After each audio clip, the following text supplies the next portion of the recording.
So Hollis, tell me about your artist activism. What really makes you feel passionate, and what are the images you put into your art to express your activism? Okay. Well, I think I've been doing this activism since I was a teenager, and in my quilts it started with my dreams.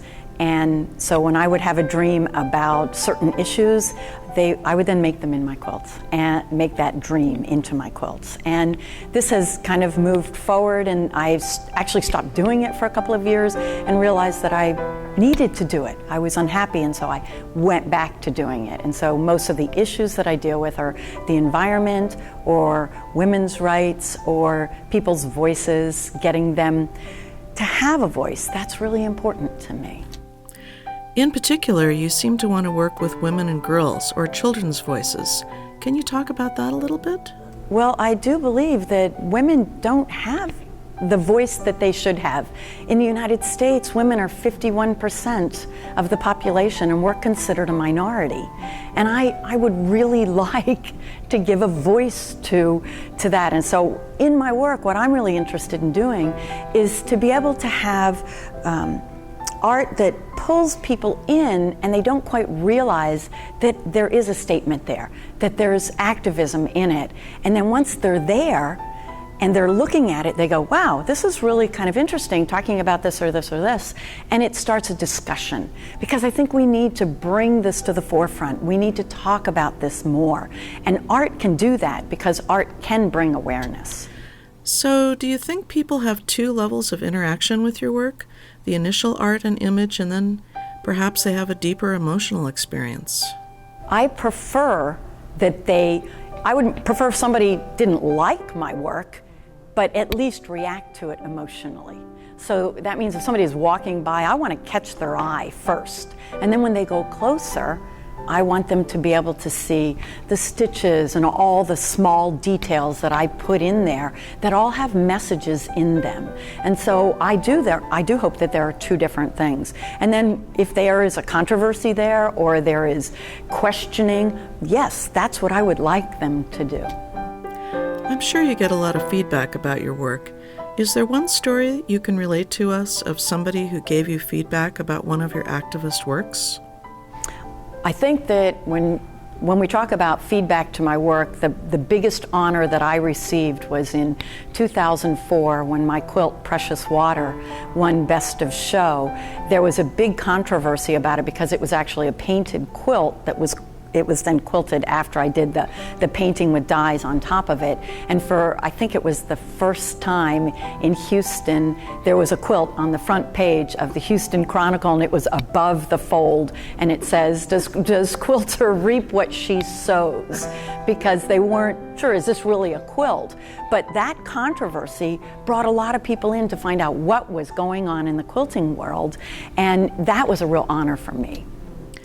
So with your quilts and with your activism, there are a lot of ways that you have changed the quilting world. You broke the rules with painted quilts, and now other people are making painted quilts. Then you started making your blue jean quilts. Would you like to say something about what's next for you?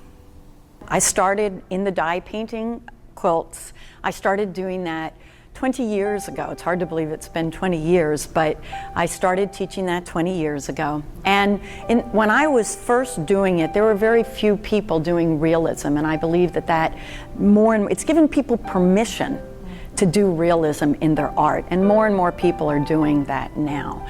And so that's really wonderful. And recently, I guess it was 4 or 5 years ago, I started making quilts with blue jeans.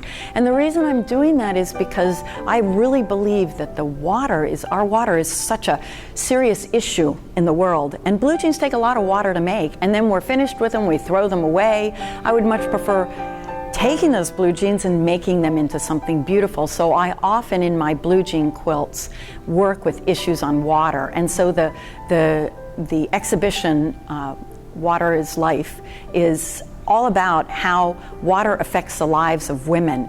And so my quilt, Source of Life, is in there, and I was very honored because that started at the United Nations and in Geneva, Switzerland. And that's really one of the big things that I would like to do, is to be able to have this art that speaks to people travel around and really start the dialogue about it. People need to hear about it, not always in a negative way, but in a way that just gets them thinking.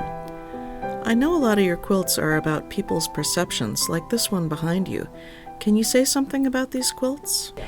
When I first started painting this, I wanted to do a man with strong features, and his features could be from many different parts of the world. But depending upon how he is dressed, our perception of him can be very different. So I chose to put on one side a turban and on the other side feathers to symbolize Native Americans, which on the one side we have this perception of he's this type of person, and on the other side we have a perception of he's that type of person. And that was the reason I wanted to kind of play with that, so if people looked at it, if you cover half of it or you cover the other half of it, then you have a whole different idea about it. And I just would really like people to think about that. What's going through their mind when they look at somebody who looks like this or who looks like that? So, in closing, what else would you like to tell us about your work? I'd like to thank Luana for giving me this opportunity to talk about my work and to talk about what I'm really passionate about.